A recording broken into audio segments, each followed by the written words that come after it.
Riolo, Jérôme Roten et Fred Hermel, concernés directement par l'After Story ce soir. Jingle.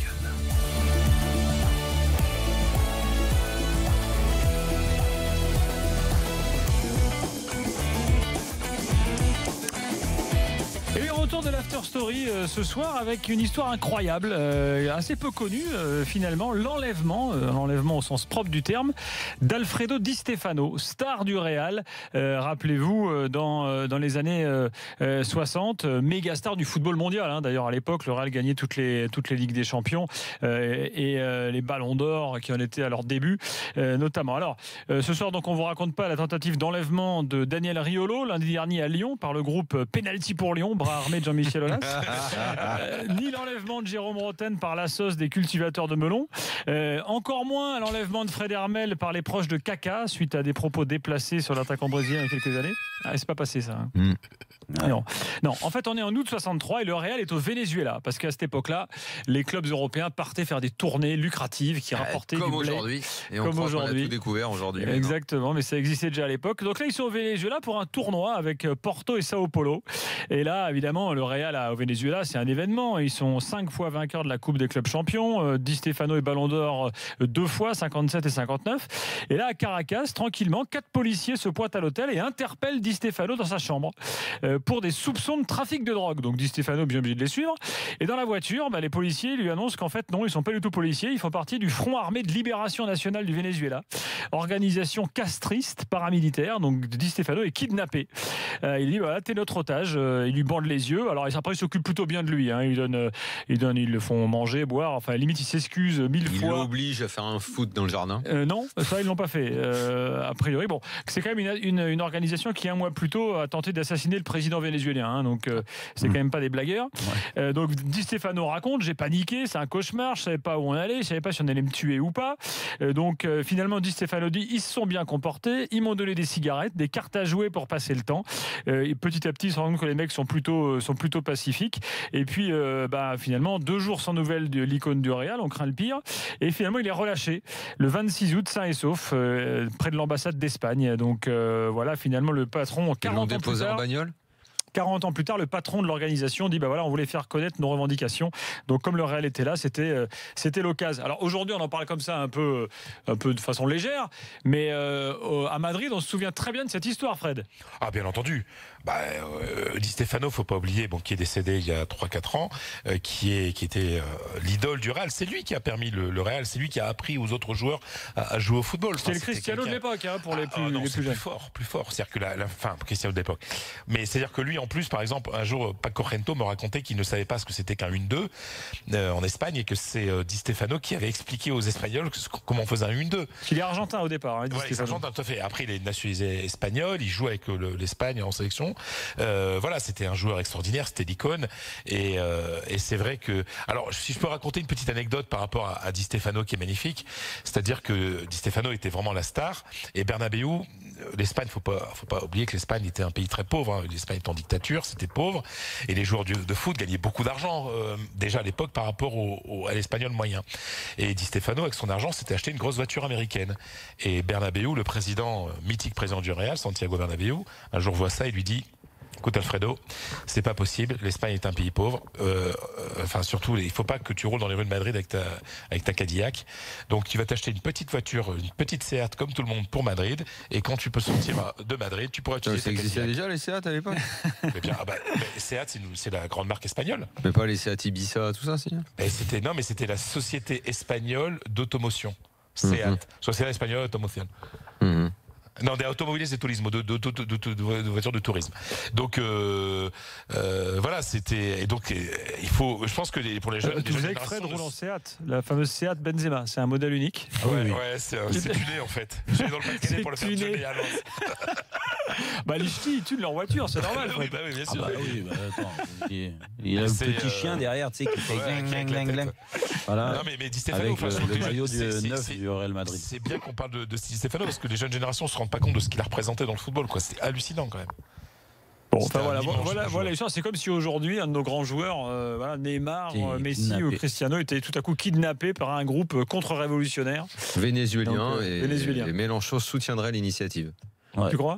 Forcément. Vous savez Ça qu'il y vient avait, du Venezuela. il y avait un grand joueur espagnol qui avait été séquestré pendant 35 jours. Kini, joueur du Barça, dans les années 80. Oui, j'ai lu cette histoire aussi, Fred. Ouais. Bah, vas-y, si tu veux nous raconter. Comment il s'appelait, le mec ? Kini, c'était un type de Rijon et il jouait au Barça. Il a été séquestré pendant 35 jours pour des raisons financières. Ouais. C'est dans les années 80. Ouais. C'était. C'est pour une demande de rançon, là, en l'occurrence. Ouais, en 1981 exactement. Ah ouais. Moi, je ne donne pas la rançon. Si t'es kidnappé, toi, Daniel. Si Daniel est kidnappé, Oh, bah non, je le laisse. on fera une cagnotte sur Litchi. 35 jours. Ouais, franchement. Fredo, merci. C'était la Merci, Force les Story amis. du Une grosse soir. cagnotte. Fred, je à pense, très vite. À très vite, les amis. Merci Merci, beaucoup. Fred. Et bonne soirée. Ça joue le Real ce week-end ? Ah oui, à Gérone, on l'a dit. Bah oui. Oh, t'as pas écouté la radio ce soir? Si, c'est bon, ça m'a échappé, je voulais qu'on revienne Et tiens, le dessus. score, là, avant de te quitter en Coupe Ils du ont Roi. gagné 2-0, 2 C'est pénaltys, fini. 2 expulsions. Et Ça va voilà. passer, tu penses ? Ah ouais, je pense qu'au retour dans 3 Ah, semaines. c'est bien parti, là. Mais ce format est chiant parce qu'il y a 2 matchs aller-retour, c'est bon. Ouais. Dans quelques instants, le quiz 32-16 ans Adios. vous attend. Inscrivez-vous. On a encore des bolos de t-shirts de l'after à vous faire gagner. Juste avant, les gars, j'ai quand même 2-3 infos à vous donner. Vous parlez notamment de Nicolas Douchez. Alors, c'est une information qui n'a rien à voir avec le football, mais qui est dramatique, puisque Douchez, le gardien de Lens, ancien du PSG de Toulouse, est en garde à vue à Paris depuis ce matin, puisque les policiers ont trouvé sa compagne ce matin en sang, selon les informations qu'on a, nue, le corps couvert d'hématomes. Hurlant au milieu de son appartement, et donc Douchez était présent, vraisemblablement très alcoolisé. Informations qui ont été dévoilées par le Parisien aujourd'hui. Et donc Douchez en garde à vue. Donc voilà, scène apparemment hallucinante de violence, d'après ce que décrit le Parisien, concernant le gardien du PSG qui donnait plutôt l'image d'un gars plutôt calme, mais enfin là voilà. Tu peux avoir l'image d'un gars calme. Ah, mais effectivement. Ah, mais là, Et dans cette histoire que la police et la justice surtout tranchera, et qui a l'air absolument terrible, ce qui est terrible aussi, c'est la réaction de son club. Parce que nous, on parle de foot, on va pas parler des faits. Encore une fois, la police va faire son taf. Le club qui dit c'est une affaire strictement privée. En gros, ça ne regarde pas le club. On est au-delà de la dégueulasserie, de la putasserie, quoi. Si les faits sont avérés, et quand même, vu les détails, ça a l'air quand même plus que sordide, pénalement condamnable. Ça veut dire quoi? Donc le mec il fait ce qu'il veut dans sa vie privée et puis après là en l'occurrence vu la sanction il est pas prêt de rejouer au foot, et en gros tu peux revenir, le club ne t'en veut pas. Donc en gros le club ne se soucierait pas de savoir si dans ses rangs il y a un mec qui s'est comporté comme ça. Soyons plus mesurés, je pense. Moi, je pense que c'est une première réaction à chaud du club. Et que même à chaud, il faut que ce soit à chaud. Des foot, tu te rends compte du truc là. À chaud, à chaud ou pas, ils ont fait un communiqué. Et un communiqué, ça veut dire que tu as réfléchi, sinon tu fais pas de communiqué. Parce que si tu fais un communiqué et que tu es à chaud, t'es encore plus con, je pense. Derrière, attendons de voir ce qui se passe. Il va y avoir sans doute mise en examen, ce qui semble logique dans cette affaire de Douchez. On dit c'est une affaire privée. J'attends surtout l'attitude du club au moment de la mise en examen. Voilà, c'est là. Et puis après, il va y avoir un jugement. Il va sans doute être mis à pied. Regarde ce qui s'est passé avec Machache à Toulouse, par exemple. Mais c'est n'importe quoi, ça aussi. Laisse-moi te donner. Moi, si je pourrais bosser à la com d'un club, à chaud, je pense que malgré tout, mon cerveau fonctionnerait. J'aurais le communiqué des Lensois, j'aurais fait. On a appris avec regret ce qui s'est passé pour notre gardien. On va attendre que la police et la justice fassent leur travail. Néanmoins, au vu de ce que l'on sait, si les faits devaient être avérés, nous ne pourrions supporter qu'un joueur comme ça continue à être membre de notre club. Voilà, je pense que ce serait, serait avec mesure. Mais j'entends ce que vous dites, les gars. Je t'annonce, Gilbert, demain je suis à la tête d'un club, je le prends direct. Non mais les gars, je pense qu'à un moment, si tu dis si jamais c'est avéré, je veux bien. Parce que là, ils peuvent pas se relever d'un communiqué aussi pourri les Lensois. Je veux bien, mais il y a des éléments juridiques peut-être que vous négligez. Quoi? Demain, l'avocat de Douchez peut très bien prendre ton communiqué là, en disant mais attendez là, ce que vous annoncez, c'est un éventuel licenciement. Mais non, il annonce quelle est la faute grave? Si c'est avéré, les faits devaient, il y a du conditionnel. Si les faits devaient être avérés, le club ne ne pourrait pas supporter d'avoir. Il faut se border juridiquement dans ce genre d'affaires. Border juridiquement et sortir un communiqué comme ça à chaud, comme tu dis. Et tout, quand même, tu peux pas tout mélanger. Et Machache, là, il tourne en rond et tout. L'autre, il a mis un coup de boule à l'adjoint. Et Duprat, avec toutes les leçons qu'il vient donner sur les bons gars, les belles personnes. Duprat a dit qu'il n'envisageait pas un retour de Machache. Il l'a dit, Duprat. Le problème de Machache, j'aurais aimé qu'il soit un petit peu plus virulent. Le problème de Machache, c'est aussi un problème judiciaire. C'est que tout ça maintenant est dans les bras de comment s'appelle la commission, la Ligue là, qui gère les contrats. Donc, et Toulouse veut faire les choses dans les règles. Toulouse veut faire les choses. Mais à Toulouse, il est hors de question de faire rejouer Machache. Moi, quand j'ai entendu Sadran, ils l'ont dit plusieurs fois. Quand j'ai entendu Sadran s'exprimer à ce sujet en évoquant la valeur financière du joueur, tu compares l'histoire de l'an dernier avec le joueur prêté, le Hudson-Edouard, qu'ils avaient renvoyé aussitôt à Paris, mais il était prêté lui, donc il pouvait le faire. Sadran a parlé de valeur financière du joueur et de problématiques s'il le virait. Le mec, il a mis un coup de boule à l'adjoint et ils en sont à prendre des pincettes.